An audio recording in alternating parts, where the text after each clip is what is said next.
Yo, welcome back to another episode of Talk Shit with Bat. And this your boy Bat discussing the series finale, or is it, of Power Ghost Book 2. Or did I even say that right? PowerBook 2 Ghosts.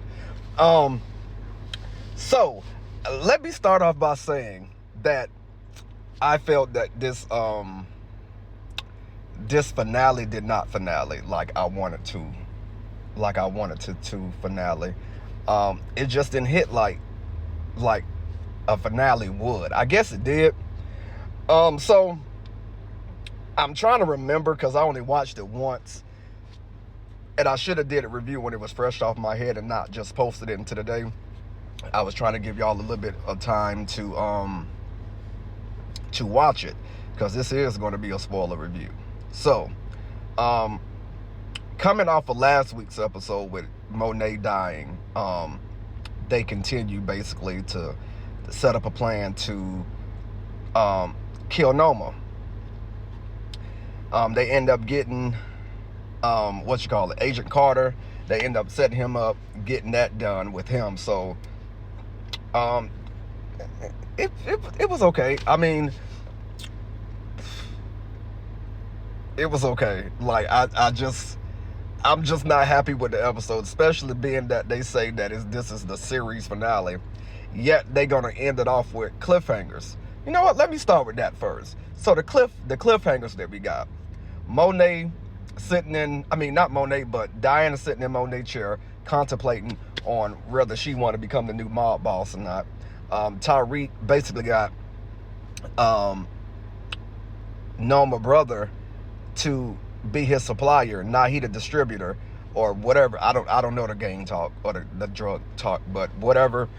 He getting the product that Noma was getting. So he's basically like the new Mecca. Everybody keeps saying that he graduated from school. Like, I don't recall seeing a graduation or hearing anything that he graduated school. But put it down in the comments if I'm wrong. I could be wrong. Either way, he's not getting that inheritance no more. He lost that in the first season. Another question I want to know: who was he talking to on the phone that said he gonna handle that? I had a conversation with a friend. It wasn't Braden. They said it could be Tommy. Interesting, because I don't know who else he'll be talking to that he considers fam. You know what I'm saying? That we never met before. I don't know. It's really up in the air. David's got his law license bike, which I thought I enjoyed that scene of him getting his law license bike and basically having all the detectives and stuff drop all their charges against Tariq and put it on Noma, which was perfect. But in a real life situation, would you really pursue a dead boss like a drug dealer? Like, say for instance, like one of the people from BMF really died in real life. Like, would you still go after them and to prove that they was the real mob boss, or would you try to get somebody that you can actually arrest? I don't know. Just my thing. But the fact that they dropped all the charges on him and not even looking at him no more is wild. Like, that's really a fairy tale. Like, that don't happen in real life. But for TV purposes, kudos to Tariq. One thing that pissed me off about the episode was Effie giving all her money that she saved up to get out of this game to Kane. So you mean to tell me Kane had no money stashed up to where he can leave? Like, he been selling drugs for 4 years our TV time, but who knows how long he been doing that since he was old enough to do it. So you mean to tell me y'all ain't got no money? You ain't got no money saved up? And just like even when Monet was trying to go after Drew and Diana, neither one of them had money to book a hotel. But Drew had like little high spots where he had kept guns and money at. So you mean to tell me Kane ain't have none of that? Kane, come on now, twin. You didn't have none of that, bro. So another thing that pissed me off was y'all spend 4 seasons trying to get out the game. Braden even said he quit. No, bro, I quit. Now you are back part of the game. Effie, you could have left. You only did this thing with Noma just so you can get out from Noma, but yet you are back working with Tyreek again. Like, I'm confused. Drew is the only one who really didn't piss me off this episode, because he's the only one who actually had evolution. He actually left and did what he said he was going to do, hopefully. But the highlights I do want to bring about this episode was the only shocker that I really had a mouth drop experiencing for is when they shot Noma daughter. Like, that surprised me. And let's talk about acting, because Noma, I can't think of the lady name that plays her right now, but she ate that role.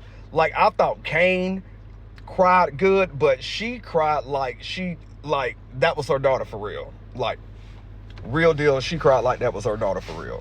It was really good. It was really good. Like, it almost made me cry. I don't think the wedding was this episode. I can't remember if the wedding was this episode. No, if the wedding was last episode when Monet died, but I don't know if I touched on that. I felt like the wedding went by super quick. Like, I felt like the whole series, they just ran through it and just and just rushed through the whole season, honestly. It didn't end like a finale would. Well, it ended like a finale would, yes, but it didn't end like the show was ending.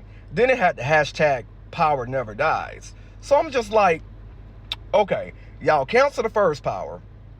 Y'all cancel PowerBook 2. Then y'all cancel Force.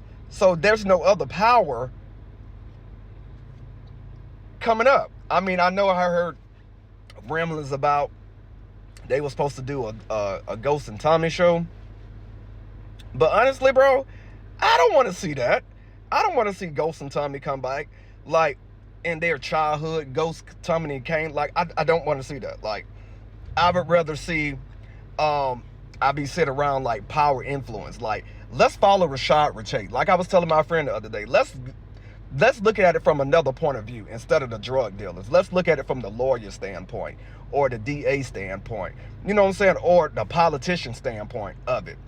I really say the politician influence, because they can, you know, go inside the police force and go into more force or that. Then they can actually show them looking for another organization or whatever.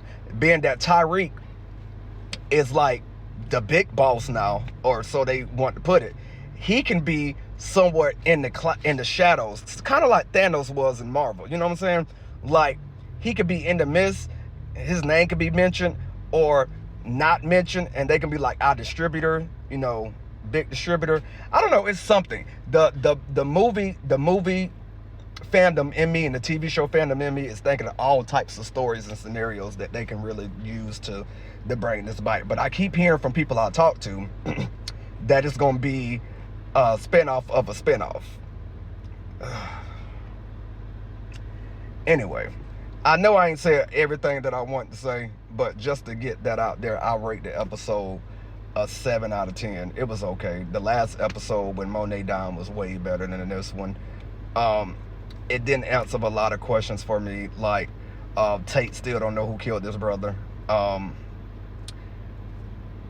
That's probably one question. Oh, Celine. They didn't talk about Celine. They didn't say who killed him. He's probably still dead in the kitchen somewhere. Like, didn't nobody even mention that? But I only got a minute left, so I'm finna go. But leave your thoughts down in the comments. Let me know what you think about this episode. Let me know what you think about the whole Power series at all. I'm gonna do another review on that one, but I'm gonna have to break it down and actually do some editing on this one because it's 4 seasons that I'm gonna have to talk about. But I might just do it season by season. Let me know what y'all think. Deuces.